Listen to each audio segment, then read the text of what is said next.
everyone to the John Goyer Memorial ALS Charity Golf Tournament.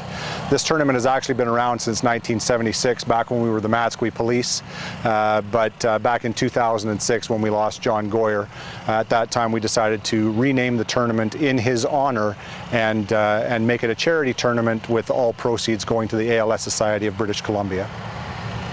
As a tribute to John and to recognize his sacrifice, we spoke with some of his friends and colleagues and others that cared about him, and this is what they had to say.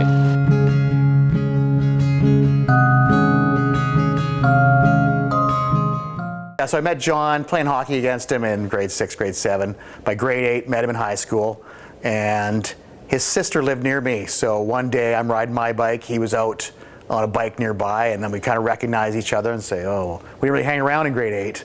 So hey, said hi, next thing you know, we're riding around the neighborhood, and then from then on we were buddies from grade 8 till 2006. Well, he's very competitive. He couldn't stand losing, whether he was involved much in the game or not. He was the guy that he would go out and do his role. He loved being, even if he had to be the guy that went after their top guy and, you know, get a bit scrappy and draw a penalty.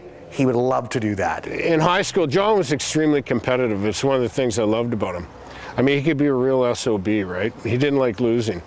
And so he had a table hockey game. The old school, anybody who grew up in that era knew, best of 7 series would take one night. And so over the course of a year and a half, he beat me every best of game, best of 7. And you know, you had to win by 2 and the score went to 12, so a lot of games went like 14-12, but he always came back and beat me. So finally, after a year and a half, I beat him. I beat him in a game 7. So did John congratulate me? Did he say, well, that was a hell of a run? No, I picked the game up, smashed it over his knee, jumped up and down on it, kicked me out of his house. So that same attitude with John, though, he took into his fight with ALS. I always respected that. Remember, most about him is his sense of humor. He had a unique sense of humor, and by unique I mean childish and kind of stupid, but I liked it. It was good. I got on the police team called the Heat, and we needed a player, so John came out, and then he was a member of the team for about 10 years. I first met John when he came out of the academy. He was assigned to the shift that I was on, and we hit it off right away. I really appreciated his twisted sense of humor, and before you know it, we were hanging out even off duty.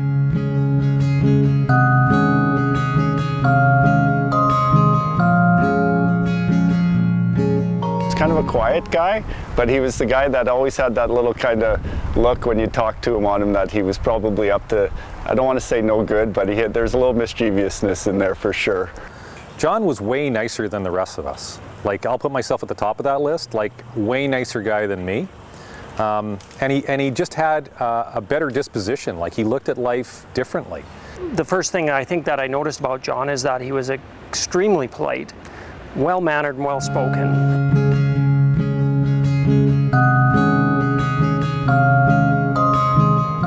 We used to go to California, so I missed those. The road trips we had were unreal. He had his old convertible Ford Fairlane, and almost every summer, like this time of year, we're getting out of school. I mean, we did it in high school. It was crazy. We just get in the car and just drive down to Newport Beach. When I would see him in the patrol briefing area, and you would say, "Hey John, how's it going?" And he had this little look. I see it in the picture that's hanging up where inside with the motorcycle. That little grin on his face. He would just give you that little smile, like, and you just knew, you know, he's quiet, but I missed that little smile that he had. One of John's favorite things to do was to torment people, and the guy he liked to torment the most was Mike Mullen, and so I liked that even better.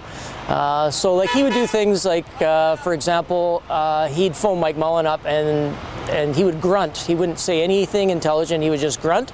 So Mike would say hello and John would go, ugh. And then that would be his entire conversation until Mike lost his mind, which usually took about a minute, and then he would scream at Goyer and hang up the phone, and then John would phone me and we'd laugh about it.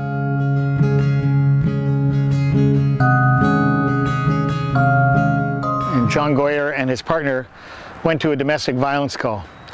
At that call, they had to make an arrest of the man who'd threatened his partner. What ensued was quite a fight, quite a struggle. And in that struggle, after they managed to get handcuffs on him, John Goyer had sustained a serious blow to the head, to his neck, to his back, to his left shoulder, to his right knee. He was really hurt.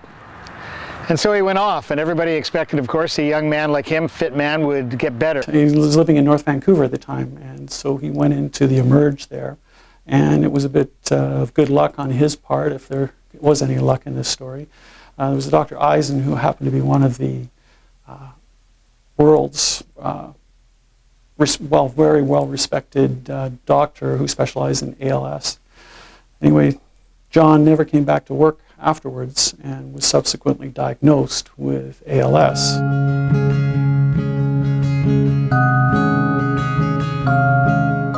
People with ALS have told me they feel like it's living in a glass coffin when it gets to the end stages where they can't do anything for themselves. They're completely immobilized, but their mind is constantly working. That being said, the nervous system is not affected. So you can imagine having to lie in the same position hour after hour, day after day, week after week, sometimes years like that, not being able even to scratch your nose. How frustrating that must be for a person.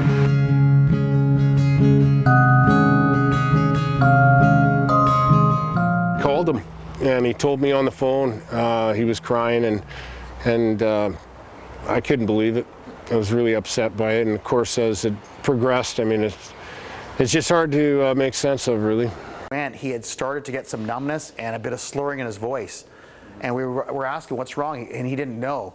So after that weekend, though, that we went away, when he came back, the email went out after, I guess on the Monday, to all of us, and it just froze me. It said, guys, I went to see our friend, we call him Doc because he's a doctor, went to see the doc, and he says, the reason for my slurring and whatnot is because I have ALS. They've given me 2 to 5, and I froze at my desk. I could still remember the day, and it was, he said, don't come see me or anything, I want to be alone, but my staff left the garage, shut down my computer. I went right down to his apartment, and he let me in. He opened the door, and we just hugged, and it was, it was tear-jerking. It still is, and we didn't know what to do. We just cried a bit, hugged, cried, and then I remember telling my wife how awful it was that this had happened to John, and that he might have MS, and then when we found out he had ALS, it's even worse. Like, I wished at that point that he would have had MS because he wasn't then given a death sentence so young. He hated losing, and it bothered him more than anything that he was going to lose to ALS, and he knew that. So. And over the next few months, things got worse for him. And finally, on December 7th, 2001, he was diagnosed with ALS, Lou Gehrig's disease. A horrible prognosis, and the doctor immediately advised that it really had arisen as a result of his injuries on that day.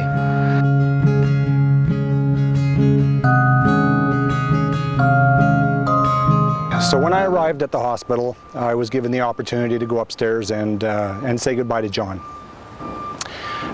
So I remember riding up in the elevator and preparing myself for what I knew I was going to see when I got there. So I walked into the hospital room, and John was laying in the bed. His sister was beside him holding his hand. He was sitting up, sort of 3/4 propped up in bed, and his head was tilted off to one side, and he had a face cloth on his shoulder to catch the drool. His eyes he just had this blank stare in his eyes. I knew that John would be able to hear me and understand what I was saying, even though his body was gone. So I went over to the bed and I leaned in, and I let John know that he fought the good fight and that it was okay to let go. And I told him that we would all remember him as a hero, and we would never forget him. And is that stuck with you to this day? It's that memory, unfortunately, of John in that hospital bed that is burned into my memory.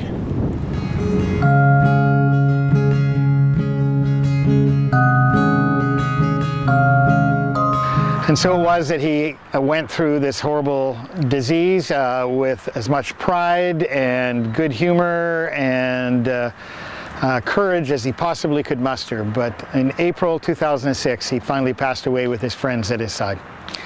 An amazing guy who became the Abbotsford Police Department's first line of duty death. Thank you, Mr. Speaker. I rise in the House today to pay tribute to Constable John Goyer, a member of the Abbotsford Police Department. Constable Goyer passed away recently after a long and courageous battle with ALS. Tragically, his disease was caused by injuries that he sustained during an on-duty fight while arresting a suspect. On April 27, 2006, hundreds of law enforcement officers marched from MSA Arena down Bevan Avenue to St. Anne's Catholic Church, where Abbotsford Fire and Rescue Service had hoisted a 40-foot Canadian flag between two ladder trucks.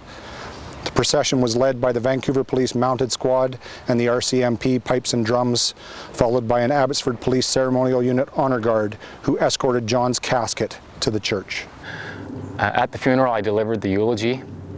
I remember up to that point, I'd actually felt relieved that this had happened for John. I'd known for some time that he wanted to go a lot earlier, and so obviously he was at peace, and you know, it was a great deal of relief for me too, because I knew my friend was now in peace.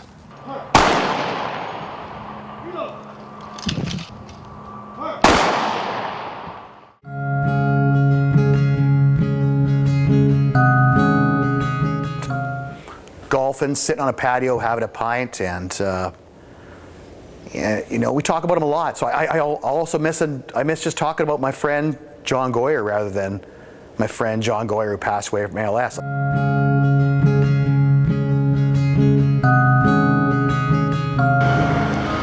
John has been honored by having his name added to the Abbotsford Police and Fire Memorial Wall here behind City Hall. His name has also been inscribed on the BC Law Enforcement Memorial, which is the bastion located behind the Parliament buildings in Victoria. John has also been added to the National Police and Peace Officers Memorial in Ottawa.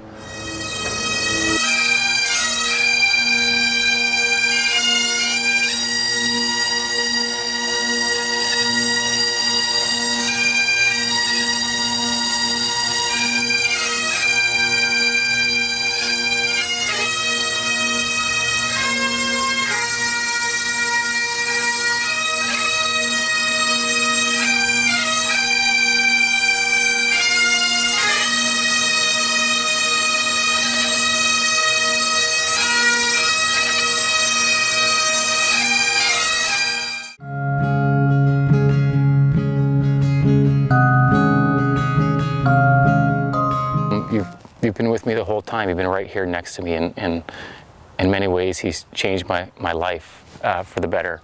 And, whenever we get together, we talk about John. There's always 2 or 3 different stories about Goyer, and we have a good laugh, and we miss you.